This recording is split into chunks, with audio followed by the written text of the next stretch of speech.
لو سمحت يا عم، ممكن تاخد مني الساعة دي وتفطرني معاك؟ تعالى بس انت في ايه؟ تعالى تعالى أنا عايز أفطر بس خد مني دي وفطرني يا عم، معاك. انا هفطرك والله، اعمل لك اللي انت عاوزه. انت منين؟ أنا من الحواء.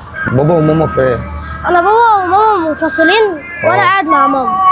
طب تعالى بس كده اقعد الاول ومن كده. ساعة أصلا لما انفصلوا وهو ما بيسألش فينا.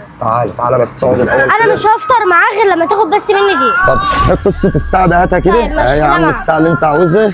اخدها عشان تريح نفسك، ولا اقول لك مش هلبسها؟ انا هخليها معايا يا ست اهي. تعالى اقعد بقى هنا اهو. اقعد أنا مش بقى عايز الأول بس كده. أتقل عليك والله. لا والله اقعد بس كده الاول. اسمك ايه؟ اسمه لو. طب من الحوار وسبت ماما ونزلت ليه؟ علشان بس أجيب الفطار. عشان تفطر؟ افطرك واعمل لك اللي انت عاوزه عين الاتنين. شكراً. ليه؟ أنا مش عارف. استناني دقيقة واحدة. احنا هناكل لقمة انا وانت، الموجود هناكله.